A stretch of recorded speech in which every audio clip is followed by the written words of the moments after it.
Hi everyone, it's Samantha Ferguson, and I want to talk about something that recently happened to me. So, I had a few real estate videos that I posted prior about the most recent commercial building that we purchased from my landlord that I was in for 5 years. So it was worth the money for us to purchase that commercial unit because we've been there for 5 years, established for 5 years. Everything's in there, right? So imagine if we had to move.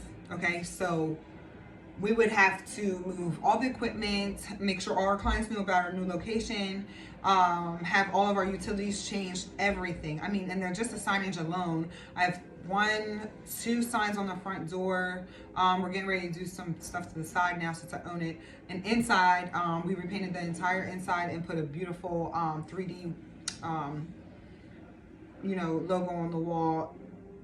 All of that work would have to be all done. I mean, I would estimate at least $15,000 to $20,000 just in moving everything and stuff like that. That relocating is kind of difficult for your clients as well. It does have a really good parking spaces in the front as well, which is very hard to come by in certain areas. So that was all a plus to us as well.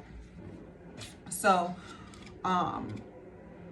I'm next to a notary, which is kind of convenient for some, some insurance companies.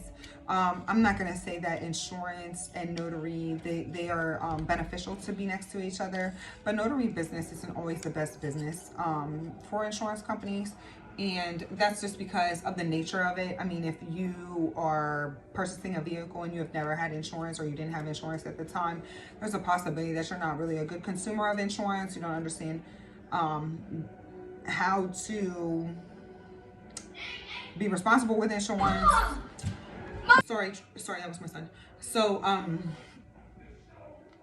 anyway, this notary has been owned by a family for a number of years, and they sold about 7 months ago to the employees, and then they hired a president to become the manager or whatever. Okay, so like the president of the company who owns part of the company, obviously, like with the rest of the employees, and they make decisions as a whole. Okay. When I first met the gentleman that is the new president of the company, he met me and he said, I would like to buy your business. Basically, that's like the only things out of his mouth that he said to me. Which is cool that he thinks that, but that's not what I'm here for. And I'm not in the, I'm not for sale. If I was for sale, it would be really easy for me to find someone that would want to purchase me. Because I know how all that stuff works, because I bought a business before. I'm actually in the works of buying another business right now. So, which we have a meeting tomorrow. And it was a little put off, because I never met this man before, and he doesn't know me, I don't know him, so it's a lot of assumptions being made right now. Rather doing some research first, which that's never good. So maybe it was a lot of ego, pride talking. There was, and I mean, he's not the first person that ever approached me to try to buy my business. There's been numerous people in and out of my industry that tried to purchase my agency. But that's just, when you start a business, you kind of know where you want your end to be, and you stick to that end. And also you have a reason for starting your businesses.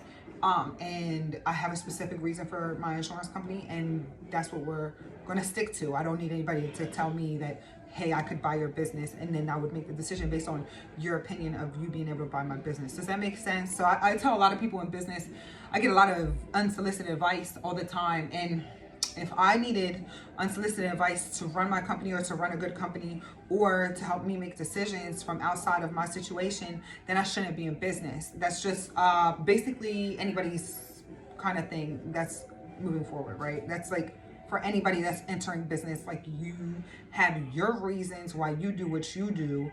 And if it makes sense, yes. I'm not saying don't take advice or opinions from people, but you cannot take everything from everybody. You listen to everybody and you evaluate on your own and you make your own decisions, right? Because nobody's in your situation, your life, doing the things that you do, right? So that's why you have to make some evaluations first to make sure we can make the deal. That's rule number one of sales, okay? So anyway, I told him, I'm not interested right now. So we bought the building, okay? and which is fine. We overpaid for it, like I said before. I think we overpaid for it, but it will be a long-term asset for me and my family and my children, and a great asset for my insurance company. So no worries there. I'm not worried about that. Like a month after I purchased the building, the same gentleman who's the president of the company, president of the notary company, came to me. He said, "Hey, are you in? Are you around? I would like to talk to you." And it just so happened that I was going to Pennsylvania that day. So I spoke to him about it. What did I say? Okay. But I mean, he probably knew, because I talked about Facebook. We would have like a party for our clients because we had our 5-year anniversary, and we've been in that building, you know, serving insurance in that area for 5 years. Anyway, so he came in and he's like, "Hey, blah blah blah. Basically, yeah, it's gonna take me a few months, but I'm gonna open an insurance agency inside of the Runkles, or excuse me, inside of the notary next door to you." I was like, "Okay." So he's like, "I just want to tell you because we know we need to grow, and we need to grow, and what did he say? He said we need to grow, and I'm gonna be your competition." Now, I don't know about y'all, but I read like a Blue Ocean Strategy, and that's definitely my deal. Like, Blue Ocean Strategy is completely my deal. There's not that much business that we get from the notary. If anything, I think we do a really great job at maintaining client relationships in the area. So we probably are an asset. I mean, I think I could have been approaching it in a different way. Maybe like, you think, you know, we could help you in your other locations, et cetera, et cetera. But I do know own the building now, so there's numerous things that I could do moving forward. It's not going to pressure me into selling or anything of that nature, but I just thought it was a very interesting approach. Also, your line of business versus my line of business, and what growth really means as a, I mean, it doesn't sound like growth. It sounds like self-sabotage to me. You know, so in Blue Ocean Strategy, you talk a lot about finding these clear blue waters, all right, versus these red, shark-infested, blood-infested waters. And there's like this many people in the town we live in, and you're literally right there next door to me. And that's what you're gonna do because you think that, you know, maybe because we do so well, you know what I mean? But I mean, I'll say 80% of my clients have never been in my building. If any of you guys are my clients, you can tell me if you've been in my building or not. So I'm not really concerned about that. They will get their the cash only type of people that don't have insurance, the people that are buying a vehicle from out of state that are coming, and just it's just a bunch of headache shit. So I just thought it was interesting because we could turn around and put a notary in if we wanted to. I've already spoke to some people. I'm not really interested in doing a notary though, because it's not the line of work that I want. We're actually working on a mortgage company right now, so that's what we're working on.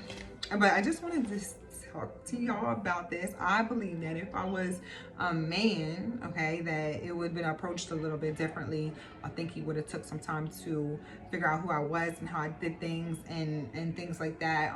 Because honestly, I barely take any money from my company. I'm just very smart financially, as far as loans and taxes and stuff like that. And I'm a long-term player, very long-term, which a lot of people do not have that discipline, especially under the circumstances that I've had to live my life for the past, you know, since I was becoming a single mother. So I don't know. We'll see what happens. But I just wanted to tell you guys what happened with my building. I think it's interesting. And what do you think about this situation? What would you do? Obviously this is, I think he said this, and then we're actually in a hard market for insurance as well. So it's really difficult to sell because rates are going crazy. And small businesses, who I do a lot of business with small business, the first thing that they cut is their insurance if it's not necessary by clients or by, you know, rules and regulations of the state. So because they're trying to like just eat, okay. We're in like a soft recession right now, so those are some of the things that you start experiencing. Now insurance is having huge rate increases right now, right? So that's why it's becoming a hard market. But this is probably the worst market I've ever seen in the past 10 years. So, yeah, that's my red ocean. I guess that word will be.